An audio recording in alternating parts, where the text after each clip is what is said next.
दोस्तों, क्वाइस सक्सेस के YouTube channel में आप सबका स्वागत है। परिचय। अंकिता, जैसा कि हम पहले भी चर्चा कर चुके हैं कि जनन सभी जीवों की वह क्षमता है जिसमें एक जीव लगभग अपने समान गुणों वाले एक छोटे से जीव को जन्म देता है।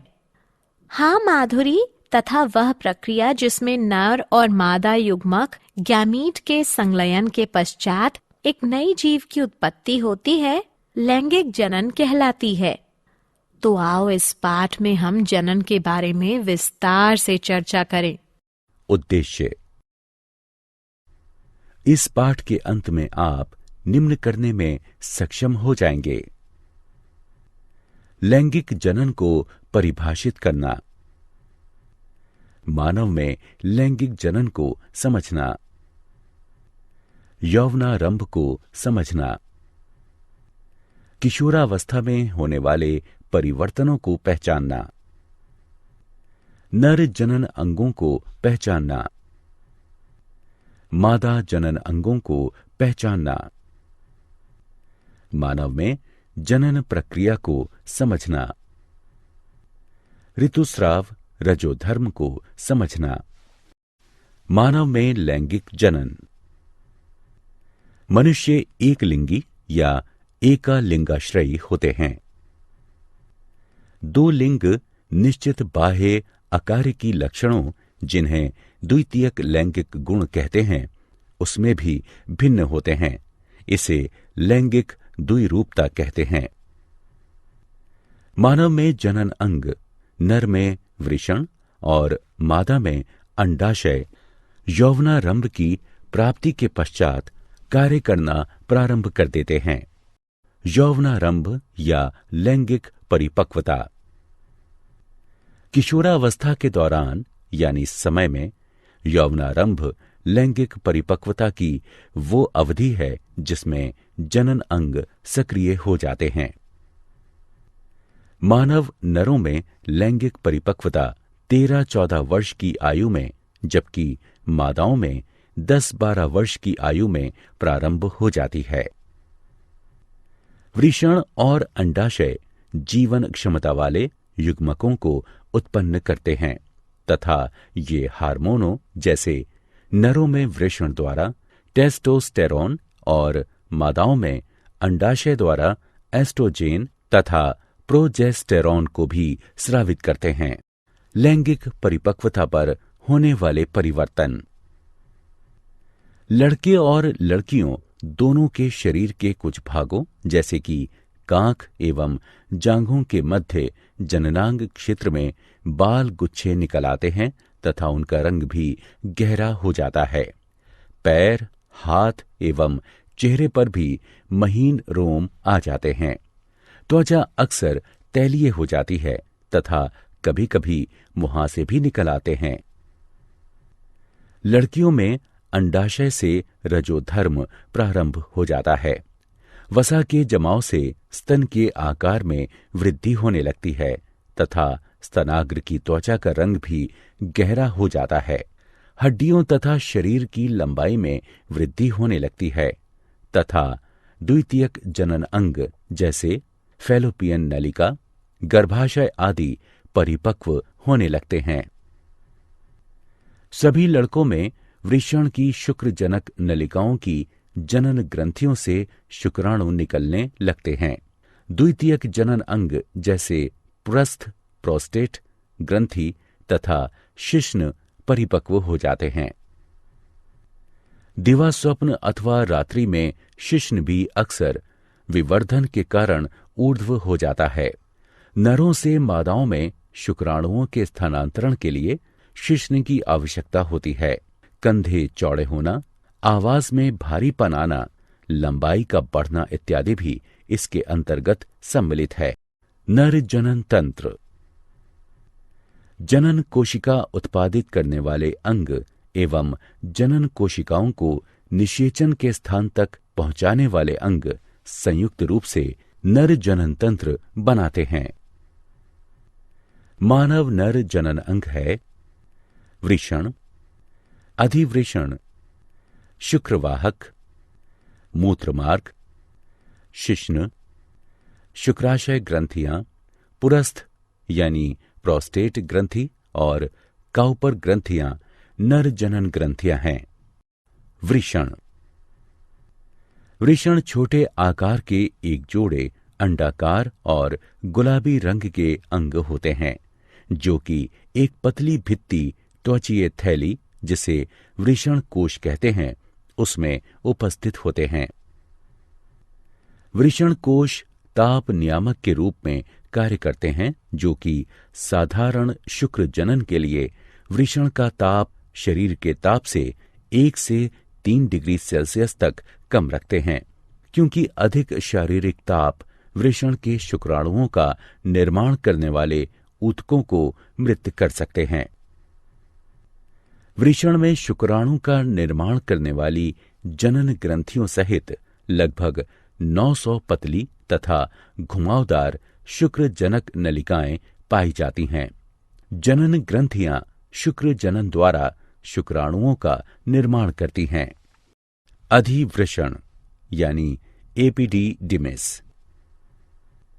अधिवृषण एक कुंडलीकृत नलिका जैसी संरचना है, जो कि स्थायी रूप से वृषण से जुड़ी होती है और शुक्राणुओं के भंडार गृह की भांति कार्य करती है, जहां पर कि शुक्राणु परिपक्व और गतिशील हो जाते हैं। शुक्रवाहक। शुक्राणु एक लंबी नलिका, जिसे शुक्रवाहक कहते हैं, उसके द्वारा अंगों, जिन्हें शुक्राशय ग्रंथियां कहते हैं, उनमें ले जाए जाते हैं, जहां पर शुक्राणुओं को पोषण मिलता है तथा वे संग्रहित किए जाते हैं। मूत्र मार्ग। मूत्र मार्ग भी लंबी, संकरी और नलिकादार संरचना है। ये स्खलनीय वाहिनी और मूत्राशय से निकली हुई एक वाहिनी के जुड़ने से बनता है, जिससे यह शुक्राणुओं और मूत्र यानी पेशाब दोनों का वहन करता है, और इस प्रकार यह मूत्र जनन नलिका भी कहलाता है। मूत्र मार्ग पुरुष के शिश्न के माध्यम से गुजरता हुआ बाहर की ओर एक छिद्र के रूप में खुलता है। शिश्न। शिश्न पुरुष का बाह्य जनन अंग बनाता है। यह एक बेलनाकार ऊर्ध्व मोटी पेशीय भित्तियों युक्त मैथुन अंग है। शिश्न के संवेदनशील सिरे को मुंड कहते हैं, जो कि सिकुड़ी हुई त्वचा से ढका हुआ होता है, जिसे लिंग मुंडच्छत कहते हैं। नर जनन ग्रंथियां। नर में 3 प्रकार की जनन ग्रंथियां पाई जाती हैं।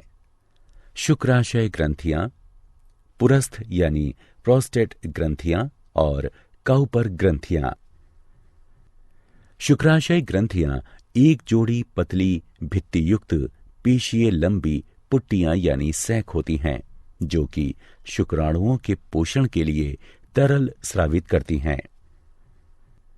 पुरुस्थ यानी प्रोस्टेट ग्रंथि एक एकाकी, दीर्घाकार तथा पलिरूपित ग्रंथि है, जो कि मूत्राशय के बिल्कुल नीचे स्थित होती है।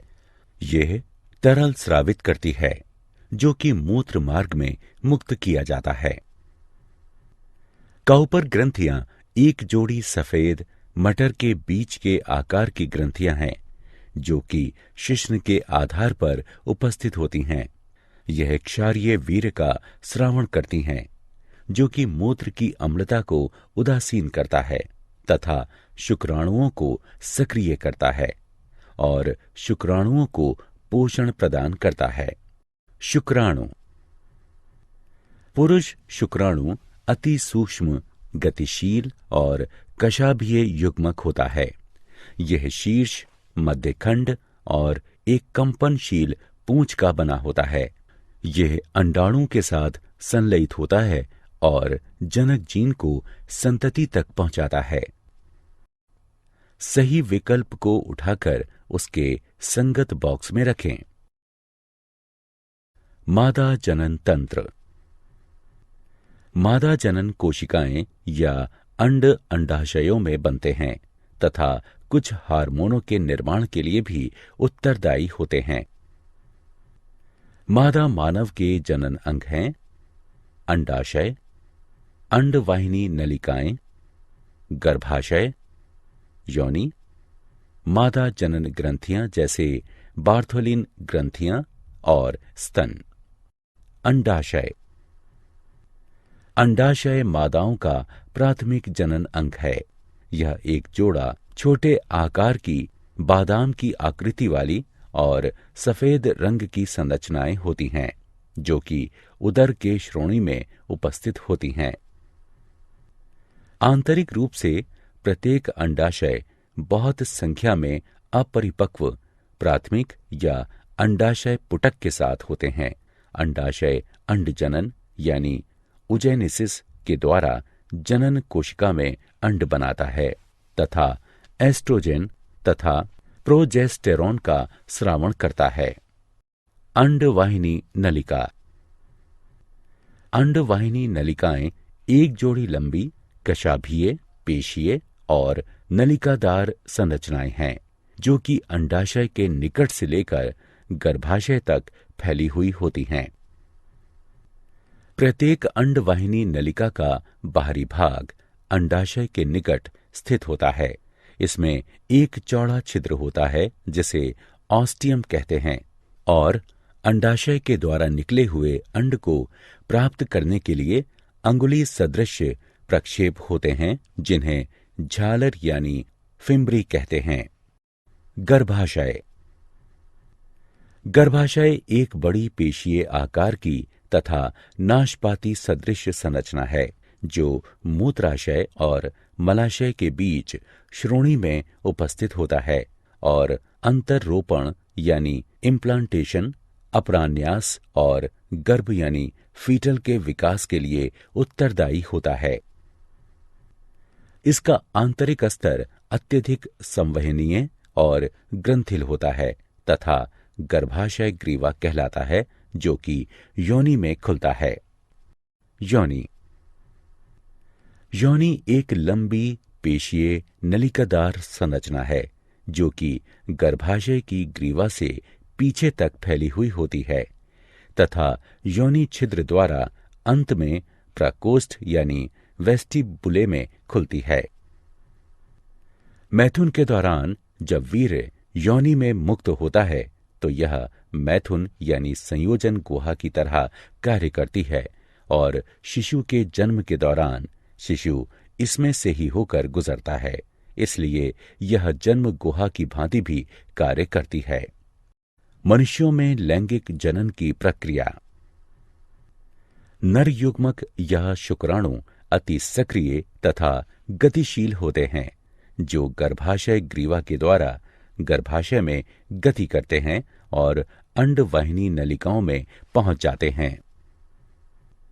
अंडवाहिनी नलिका में केवल एक शुक्राणु ही अंडाणु के साथ संलयन करके युग्मनज यानी जाइकोट बनाता है। इसे निषेचन कहते हैं। यह केवल अंडोत्सर्ग काल के दौरान शुक्राणु अंडवाहिनी नलिका में प्रवेश करने पर ही होता है। अंडवाहिनी नलिका में युग्मनज यानी जाइकोट का भ्रूणीय परिवर्तन यानी विकास तुरंत प्रारंभ हो जाता है तथा सगर्भता यानी गर्भावस्था शुरू हो जाती है, जबकि ऋतुस्राव यानी रजोधर्म बंद हो जाता है। भ्रूण गर्भाशय में पहुंचने के लिए नीचे चला जाता है। गर्भाशय की मोटी भीतरी परत में भ्रूण का अंतः स्थापित होना ही अंतरोपण कहलाता है। तब गर्भाशय की दीवार और भ्रूण के मध्य एक विशेष ऊतक, जिसे अपरा कहते हैं, उसका विकास हो जाता है, जो कि भ्रूण को ऑक्सीजन तथा पोषण की आपूर्ति एवं कार्बन डाइऑक्साइड तथा भ्रूण द्वारा उत्पन्न उत्सर्जी अवशिष्ट पदार्थों को बाहर निकालने का कार्य करता है। गर्भाशय के अंदर गर्भ यानी फीटल के विकास से लेकर बच्चे के जन्म की अवधि को गर्भावधि यानी जेस्टेशन कहते हैं। गर्भावधि यानी जेस्टेशन के अंत पर पूर्ण विकसित गर्भ यानी फीटल को जन्म देने की प्रक्रिया को प्रसव यानी पार्ट्यूरिशन कहते हैं। मां के शरीर के अंदर बच्चे के विकास की प्रक्रिया में लगभग 9 महीने का समय लगता है। ऋतुस्राव यानी रजोधर्म। रक्तवाहिका के साथ योनि से रक्तस्राव के रूप में गर्भाशय की मोटी और मुलायम आंतरिक दीवारों के टूटने तथा हटने को ऋतुस्राव यानी रजोधर्म कहते हैं। अंडाशय और गर्भाशय में प्रत्येक 28 दिन या 1 महीने बाद आत्रो बहाव की घटना का चक्र होता है, जिसे मादा मानवों में आत्रो चक्र यानी मेंस्ट्रुअल साइकिल या लैंगिक चक्र कहते हैं। यह चक्र 2 से 8 दिनों तक चलता है। सही विकल्प को उठाकर उसके संगत बॉक्स में रखें। क्या आप जानते हैं शुक्राणु वीर्य यानी सीमेन का केवल 10% भाग ही बनाते हैं। मादा 1 वर्ष में लगभग 13 अंडे देती है, जबकि मादा मानव जनन काल के दौरान लगभग 416 अंडे देती है। मानव मादा में यौवनारंभ पर प्रथम ऋतुस्राव रजोधर्म, जिसे रजोदर्शन यानी मैनार्क कहते हैं, इसका प्रारंभ होता है। रजोनी वृत्ति यानी मीनोपॉज वह काल है जब मादा मानवों में अंडोत्सर्ग और आत्रो चक्र स्थायी रूप से हमेशा के लिए बंद हो जाता है। नए जन्मे शिशु का औसत भार 3.5 किलोग्राम होता है। सारांश। आइए हमने जो कुछ सीखा है उसे संक्षेप में दोहराएं। मानव एक लिंगी होते हैं तथा लैंगिक द्विरूपता दर्शाते हैं। नर जनन तंत्र वृषण, अधिवृषण, शुक्रवाहक, मूत्रमार्ग और शिश्न से मिलकर बनता है। शुक्राशय ग्रंथियां पुरुस्थ यानी प्रोस्टेट ग्रंथियां और काउपर ग्रंथियां नर की सहायक जनन ग्रंथियां हैं। मादा जनन तंत्र अंडाशय, अंडवाहिनी नलिका, गर्भाशय, योनि और भग से मिलकर बनता है। बार्थोलिन ग्रंथियां और स्तन मादाओं की सहायक जनन ग्रंथियां हैं। आर्तव चक्र के अंतर्गत अंडाशय में होने वाले चक्रीय परिवर्तन और जनन काल के दौरान मादा जनन क्षेत्र में होने वाले परिवर्तन सम्मिलित हैं। यह चक्र लगभग 1 माह में पूरा होता है। यह 4 प्रावस्थाओं पुटक प्रावस्था, अंडोत्सर्ग प्रावस्था, स्रावी प्रावस्था और आर्तव प्रावस्था से मिलकर बना होता है। यह यौवनारंभ पर प्रारंभ होता है और रजोनी वृत्ति यानी मीनोपॉज पर पूर्ण रूप से बंद हो जाता है।